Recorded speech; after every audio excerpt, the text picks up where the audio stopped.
não era daquelas famílias que tinham uma estante cheia de livros em casa. Não é. Meu pai trabalhador da construção civil, minha mãe dona de casa. Toda a família pobre e tal, não tinha esse hábito da leitura, né? De repente, não é que é pobre, acho que podia ter, né? Mas por acaso não era uma família que tinha a ligação com livros. Eu li muito poucos livros, né? Na infância, na juventude. Depois, na adolescência, eu comecei a procurar coisas minhas e tal, mas acho que sim, havia contação de histórias na família e tudo mais, a própria minha avó, mas eu acho que estava muito ligado a cinema. Eu sempre gostei muito de teatro, de dramaturgia, de cinema, televisão. Poderoso Chefão, aí você vai ler Mário Puzo, ou seja, esse tipo o Iluminado, enfim, eu gostava desse tipo de filme e aí cheguei na literatura a partir daí. Mas não veio do livro, não, veio mais de outros lugares. Tem alguma primeira coisa que você escreveu e se lembra disso? Sabe assim, na infância ou quando era jovem? Mas assim, uma tentativa de alguma coisa ali? Eu fiz história, né? Eu fui professor de história por muito tempo, então escrever textos técnicos, ok. Mas um pouco antes, adolescente ainda, você queria escrever ficção, sabe? Não era um objetivo, mas eu me lembro de um grupo, uns rapazes, umas meninas que eu andava e que curtiam essa questão de ficção científica e de terror e de horror e queriam escrever contos sobre, que a ideia era essa e tal. Eu comecei alguma coisa ali, mas nem avançou muito não, mas que eu me lembre, não era um lance da infância não. Era nessa fase mesmo que me despertava para audiovisual e para escrever alguma coisa. Começou ali, mas nem avançou tanto naquela época.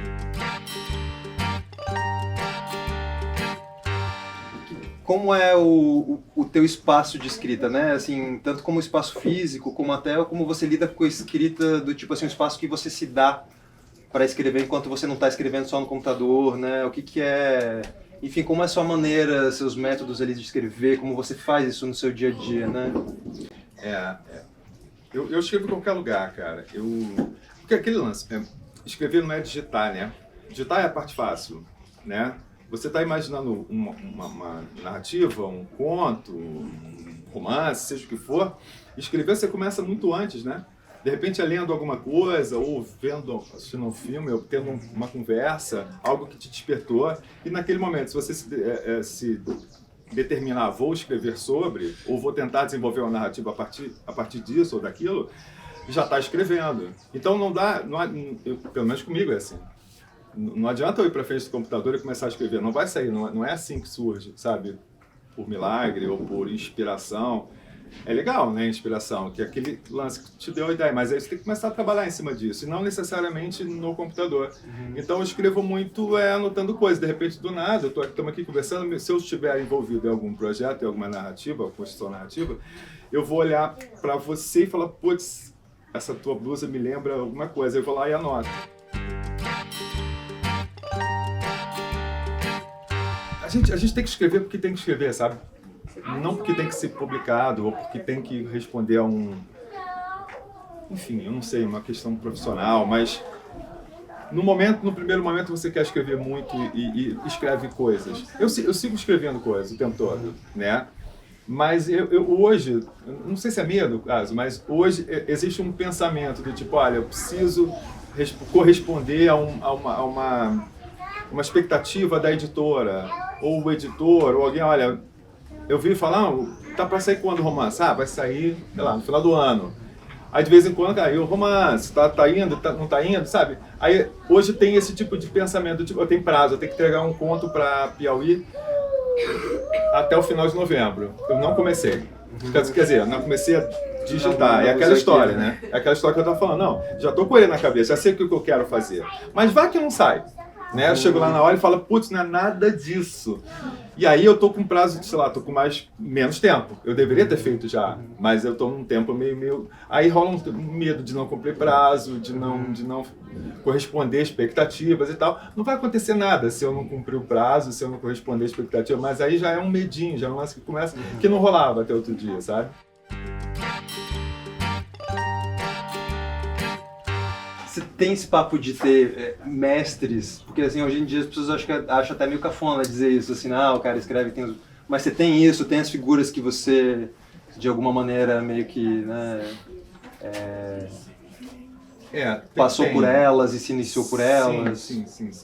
Todo livro que eu leio, todo autor que eu conheço, toda autora que eu conheço e tal, me influencia de alguma forma. Terei na faculdade de letras com 37. Então eu já cheguei velho e falei, putz, eu tenho que correr atrás de todo o tempo perdido. Então você começa a ler que nem um louco. E a minha intenção era ler os clássicos. E aí eu comecei, falei, bom, você está a fim de escrever, então é hoje, é no Brasil de hoje. Então quem está escrevendo hoje? Né? Quem está fazendo o que você acha interessante? Então eu fiquei equilibrando, né? Um clássico e um contemporâneo, clássico e contemporâneo. Então é muita leitura, então todo mundo que a gente tem acesso, acho importante a gente olhar para quem está produzindo hoje, seja lá o que for, literatura, música, seja o que for. Vamos olhar para quem está aqui do lado e fazendo hoje, né? Os mestres, os clássicos são importantes, o cânone é referência, mas eu estou muito influenciado pelo que você está fazendo e o que você também está fazendo, porque vocês estão aqui, a gente está dividindo no mesmo espaço, no mesmo tempo, sabe? E a gente estar junto é importante. Então é mais que a Clarice, eu estou ligado no que você está me falando, saca? Sem desmerecer a Clarice, que ela é muito legal. Mas eu acho você mais legal do que ela. Você foi... É verdade.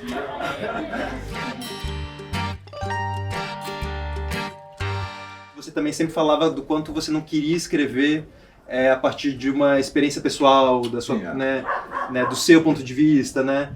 E em algum momento isso mudou. O que aconteceu? Teve um estalo aí quando você começou a escrever de fato, daí teve uma outra compreensão do que era fazer literatura? O que aconteceu? É que você, quando começa, quer mostrar serviço, né? Fala, olha como é que eu sei escrever bem pra caramba.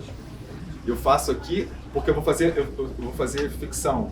E se é ficção, precisa ser ficção. Aí mesmo. Não pode ter nenhuma referência, não dá para identificar que sou eu ali. Eu tinha a pretensão de que, olha, eu vou escrever coisas que vão passar muito longe da minha realidade pessoal, concreta. Eu queria contar uma história de fracasso, sabe? De tentativa e erro. Alguém que é obrigado a retornar depois de uma jornada fracassada. Isso é uma história que todo mundo conhece, né? Olha que louco. Eu era professor, história, trabalhava na justiça, fiquei cadeirante, descobri uma doença que eu não conhecia. E aí, nesse momento, eu entrei de licença e fui aposentado no trabalho. A partir daquele momento, eu tinha o mesmo salário de sempre e tinha tempo para fazer o que eu quisesse. E aí, meu irmão, o que você quer? Esse é o ponto. E aí foi aí que eu fui descobrir a literatura, voltar a estudar, tudo isso me interessava demais. E aí, nesse momento, escrevia que nem um louco, lia que nem um louco. Falei, vou escrever um romance que vai ser assim, a história é essa que eu quero contar, e vai ser a história de alguém que não tem nada a ver comigo, vou mostrar técnica. Aí numa segunda vez, eu fiz um outro romance, ainda não é isso. Aí quando eu me dei conta de que não é contar a minha história, não é a minha história que está ali, mas os elementos da minha vida eles precisam estar na produção artística, de forma geral. É justamente o contrário. No que eu estava querendo me afastar, ia ficar o mais... Se você não se inclui, ele vai ficando vazio, vai ficando raso, vai ficando superficial, sabe? Eu preciso entrar ali de alguma forma. Não precisa ser a minha história, mas, por exemplo, um personagem virou cadeirante, ele não era. Os símbolos de ser cadeirante, sabe? Uma pessoa que anda pela rua, você vê, eu cheguei aqui ainda há pouco, a dificuldade que foi, aí abre a porta do carro, monta a cadeira, e aí tem buraco aqui, me ajuda não sei como. Todas essas dificuldades podem ser uma excelente metáfora ou imagem para a dificuldade da vida de uma pessoa qualquer, sabe? O marido da minha avó, eu não conheci, né, pessoalmente, o pai do meu pai. O nome dele era Otávio. Ele era Otávio do Grito da Mocidade. Ele criou esse espaço, um clube, um bar, isso ficava em Friburgo, em algum lugar de Friburgo. E esse Grito da Mocidade era um clube, a pretensão dele é que fosse um clube, um bar e tal, onde não entrassem pessoas brancas. A gente era, enfim, ele era negro, em Nova Friburgo, lá pelos anos 30, 40 do século XX. Ele mesmo já tinha 30, 40 e tal. Ou seja, eu fazendo as contas aqui, eu imaginei. A gente não sabe muita coisa, eu digo a gente da família, não sabe muita coisa sobre essa história. A gente sabe que era um clube só de negros. Isso provavelmente, e sabe de algumas histórias desse avô e tal, que era um cara meio metido a valente, e que lutava boxe, e que trabalhava também na Leopoldina como maquinista. E que era autodidata e que de analfabeto aprendeu a escrever e ler e tal, e terminou a vida fazendo peças de teatro que ele encenava nesse espaço. que era o Grito da Mocidade, onde tinha baile de música, concurso não sei, de oratória, e que tinha samba, e que tinha peça de teatro que ele mesmo escrevia, ele mesmo atuava, e ele era gago. Ou seja, é um cara que fazia as coisas ali, um cara pobre, negro, e que resolveu fazer... E isso para mim é resistência cultural, sabe?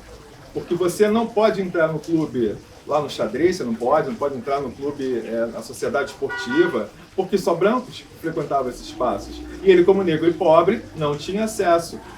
Me parece, e isso eu não sei, é uma impressão que eu tenho, que ele falou, eu não posso entrar no seu, então eu vou fazer o meu e você não vai poder entrar. Achei isso interessante, simbólico para o momento que a gente vive. A mesma história do cadeirante do primeiro livro, eu pensei, olha só, tem uma história de família que pode mostrar o que eu tô afim.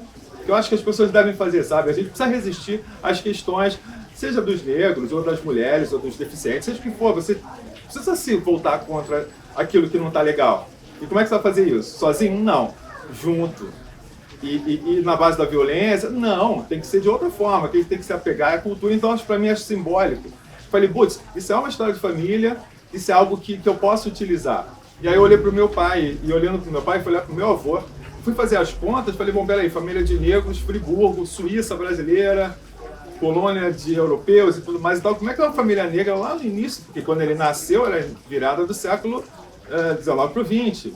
Então, não tinha acabado de abolir a escravidão. Quem foi o pai desse meu avô? Ninguém sabe. A minha companheira Glória, ela vem de Portugal. A avó dela era do Porto, da região do Porto. Então, ela tem como traçar isso, né? Minha família, a origem da minha família e tal, do pai era da Itália, de não sei que região da Itália. Já a gente que é negro, eu tenho 49 anos, ou seja, 50, negro, fazendo as contas voltando para trás, você vai esbarrar em algum momento, você fala, não sei mais nada. E isso me incomoda, sabe? Eu falo, assim, olha, a ancestralidade é uma questão para nós negros. Fala assim, bicho, eu só consigo ver até o meu avô que eu nem conhecia. Então a gente olha para o passado para poder ver o que a gente está fazendo, né? Para onde a gente está indo.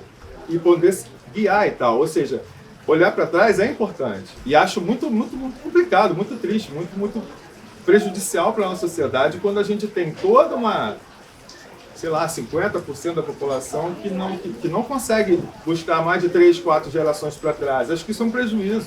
E a gente talvez não reflita tanto sobre isso, sabe?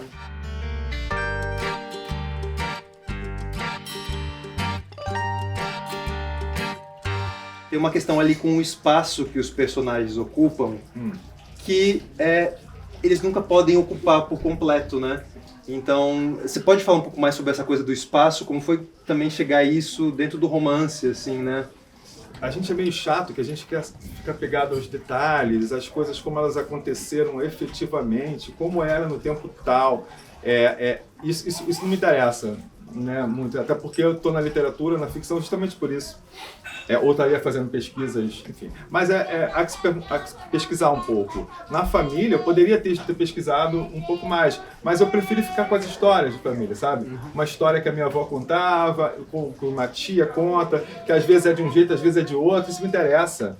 Porque muito provavelmente é como a gente vive, né? A gente imagina de uma forma, daqui a uns anos eu já não sou mais aquele, e aí eu penso de outra forma. Então isso é bacana para mim. Então, ao invés de preencher todos os espaços com dados e fatos, me interessam essas lacunas, esses pedaços, esses buracos, né?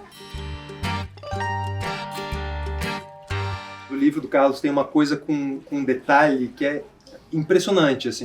E aí, quando eu estava lendo, eu lembrei muito, assim, que a minha avó costumava dizer que quando você quer pedir uma coisa, você não pode pedir simplinho. Tipo assim, eu quero uma cabeça de carnaval, um arranjo de carnaval. Você tem que pedir com muito detalhe para aquilo se materializar, né? Você acha que isso, de alguma maneira, funciona para a literatura, sabe? Assim, esse tipo de noção, de tecnologia, né? Isso também se aplica na escrita, na literatura? Você escreve... E aí é legal que eu identifique que você, puxa, só o Luiz Nadal poderia fazer isso, sabe? E também tem aquilo de não ficar se repetindo. Então, tipo, poxa, tudo que o Luiz Nadal escreve é igual, é a mesma coisa. Eu não aguento mais ler, sei lá, Luiz Nadal, porque todo livro dele é igual. Então existe essa questão para quem escreve, fala assim, cara, eu vou me repetir, não quero me repetir, não posso, ao mesmo tempo eu não posso fugir ao meu estilo, porque precisa entender que sou eu que está aqui, né? Vou dar o exemplo do primeiro livro, que é um cadeirante, que é uma cadeira. Então lá no início tem a descrição de uma cadeira de rodas. Não precisa. Todo mundo sabe mais ou menos como é, né? Por que esse narrador está insistindo tanto com essa cadeira de roda? Não, porque tem uma roda que é ligada... Você viu montando ali à frente como é? Não, para você prender a roda, você aperta o botão, enfia e tal, e gira, e depois puxa não sei o quê, e tem tal detalhe, o parafuso tal se chama não sei o quê. Porque a minha esperança é que o leitor, ou sei lá, é uma possibilidade, que o leitor, ou que a pessoa que tenha contato com aquilo, pare para pensar, mas por que esse cara está falando isso? Talvez, ele esteja falando de dificuldades, né, que um cadeirante passa, porque eu nunca pensei que tivesse tanto detalhezinho e tanta coisa que pudesse dar errado, porque se entra uma areia não sei onde, e aquela roda não entra, acabou, ele não vai conseguir andar, por exemplo. Ou seja, que desperte na cabeça da pessoa um porquê. Por que esse cara está fazendo isso? Sabe? Se ele não precisava fazer isso. Acho importante a gente escapar daquela linguagem literária, porque muita gente pensa assim também, né? Pô, se está num livro, precisa ter uma mesóclise, precisa ter um preférito mais que perfeito, precisa ter um Machado de Assis ali, sabe? Não precisa, eu acho que é o contrário, sabe? Eu acho que a gente precisa... Sim, pois é. Porque a gente não quer contato. Exatamente, a gente não quer contato com o leitor, não quer troca. Pra que eu vou dificultar, né? É o contrário, bicho. Eu preciso tentar chegar o mais próximo possível do que você está falando, dessa fluidez. Então isso é uma obsessão para mim. Dá trabalho, não é fácil não. Mas isso, o fato de dar trabalho não quer dizer que é ruim, pelo contrário, é divertido pra cacete, é o que eu gosto de fazer, sabe? Eu gosto de investir na linguagem. Então, para mim, escrever é reescrever. Então eu fico reescrevendo. Então, para isso, a gente fala em voz alta, e repete, vê se aquilo encaixou. Treinar o ouvido, essa é a questão. E é por isso que é legal a gente que escreve prosa, a gente ler poesia, sabe? Porque a poesia tem muito isso, do ritmo, do encaixe das palavras. E é muito comum as pessoas, quando falam do seu texto, assim, quem escreve uma crítica e tal, fala assim, é uma fala muito, muito vigorosa, muito contundente. O que você acha disso quando você ouve, assim? Às vezes a gente tem um tema difícil para tocar, para abordar. E é importante, você acha importante, que faz sentido estar ali naquela, faz coerência interna, que as pessoas precisam ver, enfim. Às vezes o tema é difícil.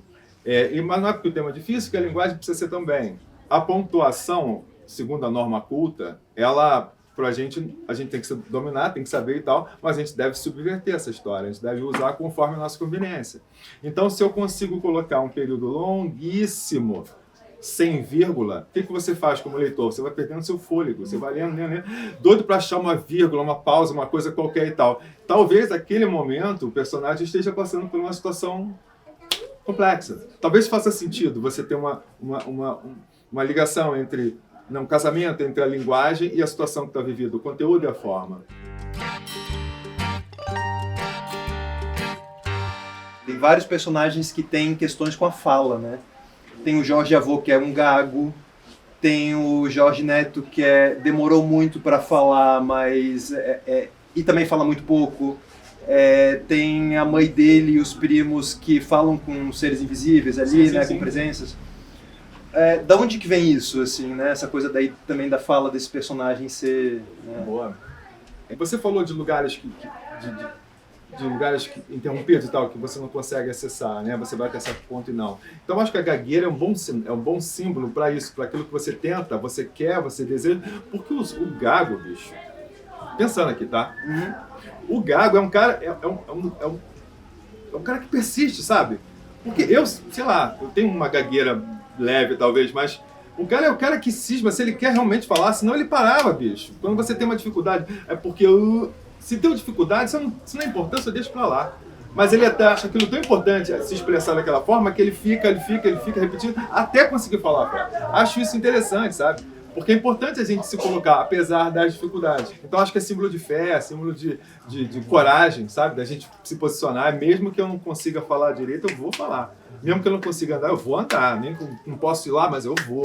Ou então, se eu não vou lá, eu arrumo um lugar para eu ir.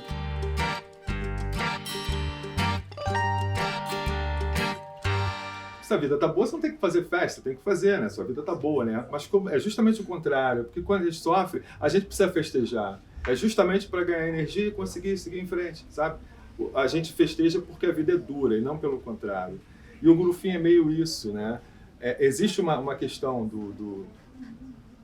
de enganar a morte, porque a morte, quando vem, ela levaria não apenas uma pessoa, mas 2, 3, aquelas que estiverem próximas. Então, a ideia de enganar a morte é festejar, para que quando ela passe, ela perceba que ali, não perceba que ali tem um morto, ali sim é uma festa, uma celebração qualquer. Daí a questão de pintar o defunto, né?